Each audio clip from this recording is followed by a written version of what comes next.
Hello friends, welcome to Alnoor learning Urdu through Telugu ద్వారా ఉర్దూ నేర్చుకోవటం. Lesson number 8. ఈరోజు మనం కొన్ని పదాలు ఆజ్, కల్, పర్సోం అనే ఉర్దూ పదాలు ఈరోజు, రేపు, నిన్న, ఎల్లుండి, మొన్న అనే తెలుగు పదాలతో సమానమైన పదాల గురించి తెలుసుకుందాం.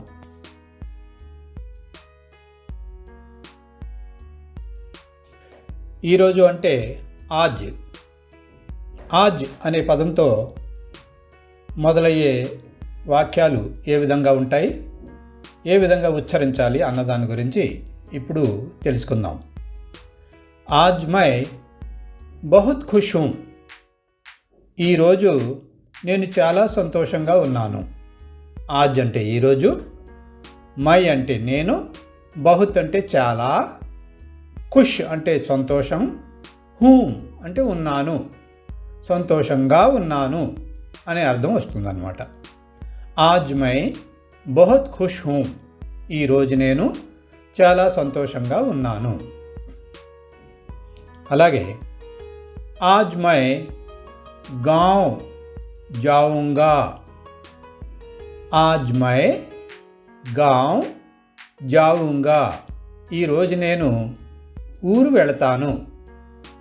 ఆజ్ అంటే ఈరోజు, మై అంటే నేను, గాంవ్ అంటే ఊరు, జావుంగా వెళతాను. తర్వాత ఆజ్ తుమ్ ఇమ్తిహాన్ దేనా హోగా. ఈరోజు నీవు పరీక్ష రాయాల్సి ఉంటుంది అనే అర్థం వస్తుందన్నమాట. పరీక్ష ఇవ్వాల్సి ఉంటుంది అని కూడా అనొచ్చు, కానీ మన వాడుక భాషలో ఎక్కువగా రాయాల్సి ఉంటుంది అని అంటాం కాబట్టి ఈ విధంగా అంటాం బాగుంటుంది. తర్వాత ఆజ్ మై ట్రైన్ మే సఫర్ కరుంగా. ఆజ్ మై ఈరోజు నేను, ట్రైన్ మే అంటే ట్రైన్లో, సఫర్ అంటే ప్రయాణం, కరుంగా అంటే చేస్తాను. ఆజ్ మై ట్రైన్ మే సఫర్ కరుంగా. ఈరోజు నేను ట్రైన్లో ప్రయాణిస్తాను అని చెప్పొచ్చు అన్నమాట. తర్వాత ఇంకొకటి ఆజ్ మై ఖానా బనావుంగి అని ఒక లేడీ అంటున్నారనమాట. బనావుంగి గీ అని వచ్చింది కాబట్టి లాస్ట్లో అది స్త్రీ అంటుంది అని మనకి తెలిసిపోతుంది. ఆజ్ మై ఈరోజు నేను, ఖానా అంటే భోజనం లేదా అన్నం, బనావుంగి అంటే తయారు చేస్తాను, వండుతాను అనే అర్థం వస్తుంది. ఉర్దూలో కల్ అనే పదం తెలుగులో రేపు లేదా నిన్న అనే రెండు పదాలతో సమానం అన్నమాట. అంటే ఇప్పుడు ఉర్దూలో రేపు గురించి మాట్లాడాలి అంటే మనం జరగబోయే దాని గురించి చెబుతున్నాం అన్నమాట. అదే నిన్న గురించి చెప్పాలి అంటే జరిగిపోయిన దాని గురించి చెప్పటం. ఈ వాక్యాన్ని బట్టే మనం అతను రేపు గురించి మాట్లాడుతున్నాడా లేకపోతే జరిగిపోయిన కాలం నిన్న గురించి మాట్లాడుతున్నాడు అన్న దాని గురించి మనం తెలుసుకుంటాం. అయితే ఇప్పుడు రేపు గురించి మాట్లాడేటప్పుడు మనం కల్ని ఏ విధంగా ఉపయోగిస్తాం ఇప్పుడు చూద్దాం. కల్ ముఝే స్కూల్ జానా హై. కల్ అంటే రేపు, ముఝే అంటే నాకు లేదా నేను, స్కూల్ జానా హై స్కూల్కి వెళ్ళాల్సి ఉంది లేదా వెళ్ళాలి అని ఎక్స్పెక్టేషన్ని ముందే చెప్తున్నాడు అన్నమాట. రేపు నేను స్కూల్కి వెళ్ళాలి అని చెప్తున్నాడు. అంటే అది జరిగిపోలేదు, అది నిన్నటి కళ గురించి మాట్లాడటం లేదు, ఇది రేపటి కళ గురించి మాట్లాడుతున్నాడు. అలాగే కల్ మేరా ఇమ్తిహాన్ హై. కల్ అంటే రేపు, మేరా అంటే నాకు లేకపోతే నా యొక్క, ఇమ్తిహాన్ అంటే పరీక్ష, హై అంటే ఉంది, రేపు నాకు పరీక్ష ఉంది అని సింపుల్గా తెలుగులో చెప్పొచ్చు అన్నమాట. కల్ మేరా ఇమ్తిహాన్ హై. అని. అలాగే రేపు నేను ఊరు వెళ్తాను అన్నదాన్ని కల్ మై గావ్ జావుంగా. కల్ అంటే రేపు, మై అంటే నేను, గావ్ అంటే ఊరు, జావుంగా అంటే వెళ్తాను. కల్ మై గావ్ జావుంగా, రేపు నేను ఊరు వెళ్తాను. అలాగే కల్ మేరా సాల్గిరా హై. రేపు, కల్ అంటే రేపు, మేరా అంటే నా, సాల్గిరా అంటే పుట్టినరోజు, హై ఉంది. రేపు నా పుట్టినరోజు అని సింపుల్గా తెలుగులో చెప్పుకోవచ్చు. కల్ మేరా సాల్గిరా హై, రేపు నా పుట్టినరోజు. కల్ మై తుమ్హారా కర్జా చుకా దూంగా. చుకా దూంగా, చుకా దూంగా అంటే తీర్చేస్తాను, ఇచ్చేస్తాను. కల్ అంటే రేపు, మై అంటే నేను, తుమ్హారా నీ యొక్క, కర్జా బాకీ, అప్పు తీసుకున్నాడు అనమాట కర్జానే. చుకా దూంగా తీర్చేస్తాను, ఇచ్చేస్తాను అని చెబుతున్నాడు అన్నమాట ఈరోజు.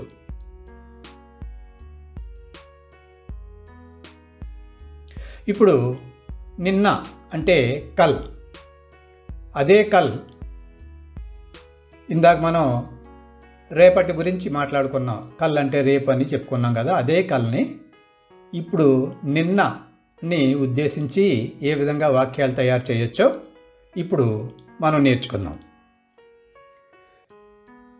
మొట్టమొదటిగా కల్ మై స్కూల్ గయా థా. ఈ థా అన్న తప్పనిసరిగా ఉండాలి ఇక్కడ. ఎందుచేతంటే ఇది గతించిపోయిన కాలం గురించి మనం మాట్లాడుతున్నాం. కల్ అంటే నిన్న, మై అంటే నేను, స్కూల్ గయా స్కూల్కి వెళ్ళాను, థా వెళ్ళి ఉన్నాను అన్నమాట. అంటే జరిగిపోయిన దాని గురించి మనం చెప్తున్నాం కాబట్టి అక్కడ థా తప్పనిసరిగా ఉండాలి. కల్ మై స్కూల్ గయా థా. ఈ థా వినగానే ఓహో నిన్న జరిగిపోయిన దాని గురించి చెబుతున్నాడు. కల్ అంటే నిన్న కింద అర్థం చేసుకుంటారన్నమాట. అలాగే కల్ మేరా ఇమ్తిహాన్ థా. నిన్న నాకు పరీక్ష ఉంది అని వస్తుంది ఇక్కడ, జరిగినది అని మనం సాధారణంగా చెప్తాం. నిన్న నాకు పరీక్ష జరిగినది అని. కల్ అంటే నిన్న, మేరా అంటే నా యొక్క, ఇమ్తిహాన్ పరీక్ష, థా జరిగినది. నిన్న నాకు పరీక్ష జరిగినది అనే అర్థం దీంట్లో వస్తుంది. ఇంకొక వాక్యం కల్ మై గావ్ గయా థా.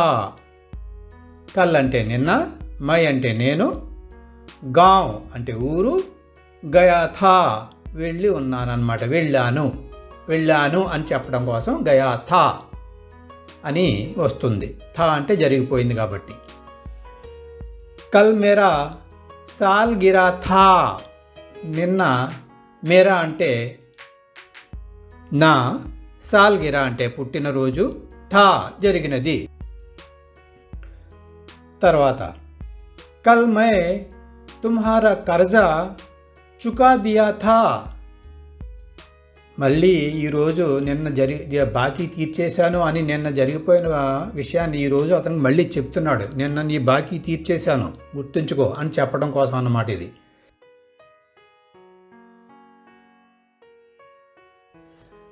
ఇప్పుడు ఎల్లుండి అనే తెలుగు మాటనే ఉర్దూలో పర్సోం అంటారు. ఇప్పుడు దాని గురించి వివరంగా వాక్యాల్లో ఏ విధంగా వాడాలో నేర్చుకుందాం. పర్సోం మేరీ షాదీ హై. ఎల్లుండి నా వివాహం, నా పెండ్లి. పర్సోం అంటే ఎల్లుండి, పర్సోం అంటే ఎల్లుండి, మేరీ అంటే నా, షాదీ అంటే వివాహం, హై ఉంది, ఎల్లుండి నా వివాహం ఉంది, నా పెండ్లి అని చెప్తాం సింపుల్గా మనం. పర్సోం హమ్ సబ్ గాంవ్ జాయేంగే. ఎల్లుండి హమ్ సబ్ అంటే మనం అందరం, గాంవ్ అంటే ఊరు, జాయేంగే ఇంకా వెళ్ళలేదు, వెళతాము అని చెప్తున్నాం అన్నమాట. పర్సోం అంటే ఎల్లుండి, హమ్ సబ్ మనం అందరం, గాంవ్ అంటే ఊరు, జాయేంగే వెళతాము అని ముందే చెప్తున్నాడు.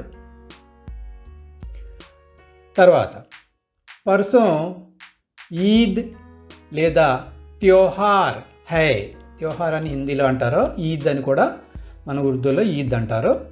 అంచేత పర్సోం ఈద్ హై అని అనొచ్చు, లేదా పర్సోం త్యోహార్ హై అని కూడా అనొచ్చు. ఎల్లుండి ఈద్ లేదా ఎల్లుండి పండుగ జరగబోతుంది అని చెప్పడం అనమాట. ఈద్ అంటే సరిపోతుంది అక్కడే. ఎల్లుండి ఈద్, పర్సోం ఈద్ హై అని అనొచ్చు, లేదా పర్సోం త్యోహార్ హై అని కూడా అనొచ్చు. ఇక జరగబోయే దాని గురించి చెప్తున్నా ఇంకోటి. పర్సోం బారిష్ హోనే వాలీ హై అంటే వాతావరణ సూచన ప్రకారం తెలిసిన విషయం ఇది. ఎల్లుండి, పర్సోం అంటే ఎల్లుండి, బారిష్ అంటే వర్షం, హోనే వాలీ హై కురవబోతుంది, కురుస్తుంది అని ముందుగానే ప్రిడిక్షన్ చేస్తున్నారన్నమాట. పర్సోం బారిష్ హోనే వాలీ హై, ఎల్లుండి వర్షం కురుస్తుంది అని చెబుతున్నాడు. అలాగే పర్సోం అమ్మీ ఖీర్ బనాయేంగి. ఎల్లుండి, పర్సోం అంటే ఎల్లుండి, అమ్మీ అంటే అమ్మ, ఖీర్ అంటే పాయసం, బనాయేగి చేస్తుంది, ఇంకా చేయలేదు, చేస్తుంది, చేయబోతుంది అని ముందే చెప్తున్నాడు అనమాట. పర్సోం అమ్మీ ఖీర్ బనాయేంగి, ఎల్లుండి మా అమ్మ పాయసం చేస్తుంది అని ముందుగానే తెలియజేస్తున్నాడు. ఇప్పుడు అదే పర్సోం గురించి అంటే మొన్న అనే తెలుగు మాటతో ఏమి వాక్యాలు మనం తయారు చేయొచ్చో చూద్దాం. పర్సోం మేరీ షాదీ హువీ థీ. పర్సోం అంటే మొన్న, మేరీ షాదీ నా వివాహం, నా పెండ్లి, హువీ థీ జరిగినది అంటే జరిగిపోయింది కాబట్టి థీ అని లాస్ట్లో తప్పనిసరిగా పెట్టాల్సి ఉంటుంది. మొన్న గురించి మాట్లాడుతున్నాం కాబట్టి. ఈ వాక్యం ఇలా చెప్పగానే ఆటోమేటిక్గా వినేవాళ్ళకి అర్థమైపోతుంది ఇది మొన్న గురించి మాట్లాడుతున్నాడు. పర్సోం అనగానే మొన్నని విని వాళ్ళు అండర్స్టాండ్ అయిపోతుంది. అలాగే పర్సోం హమ్ సబ్ గాంవ్ గయే థే. ఇక్కడ మొన్న, పర్సోం అంటే మొన్న, హమ్ సబ్ మేమందరం, గయే థే గాంవ్ గయే థే ఊరు వెళ్ళాము. గయే థే అని ఎందుకు అన్నారు ఇక్కడ, థీ అని ఎందుకు అనలేదు? ఇక్కడ ఎక్కువ మంది ఉన్నారు కాబట్టి ఇక్కడ బహువచనంలో మనం ఆ వాక్యాన్ని ముగించాలి. పర్సోం హమ్ సబ్ మేమందరం, గాంవ్ ఊరికి, గయే థే వెళ్ళాము అని చెప్పాలన్నమాట. తర్వాత ఇంకొక మాట, పర్సోం ఈద్ థీ. పర్సోం అంటే మొన్న ఈద్ జరిగింది, ఈద్ థీ. థీ అంటే జరిగింది, జరిగిపోయింది అని చెప్పడం అన్నమాట. లేకపోతే త్యోహార్ థీ అని కూడా అనొచ్చు, పండుగ జరిగింది. పర్సోం అంటే మొన్న. పర్సోం బారిష్ హువీ థీ. మొన్న బారిష్ అంటే వర్షం, హువీ కురిసింది, థీ అంటే జరిగిపోయింది కాబట్టి థీ తప్పనిసరిగా పెట్టాలి అక్కడ. పర్సోం బారిష్ హువీ థీ అని ఆ థీ లేకపోతే అది బారిష్ హువీ అంటే అది కంప్లీట్గా వాక్యం కంప్లీట్ అయినట్టుగా ఉండదన్నమాట. థీ తప్పనిసరిగా ఉండాలి. జరిగింది, కురిసింది అని చెప్పడం కోసం అన్నమాట, జరిగిపోయింది కాబట్టి. పర్సోం అమ్మీ ఖీర్ బనాయి థీ. ఇక్కడ కూడా అమ్మ మొన్న పాయసం చేసింది అని చెప్పడం కోసం పర్సోం అంటే మొన్న, అమ్మీ అంటే అమ్మ, ఖీర్ అంటే పాయసం, బనాయి థీ అంటే తయారు చేసింది. బనాయి అంటే తయారు చేయటం అన్నమాట. చేసిందన్నా తయారు చేసిందన్నా అండర్స్టూడ్ అక్కడ. అందుచేత దీంతో మనం ఈరోజు లెసన్స్ ఇక్కడితో ముగిద్దాం.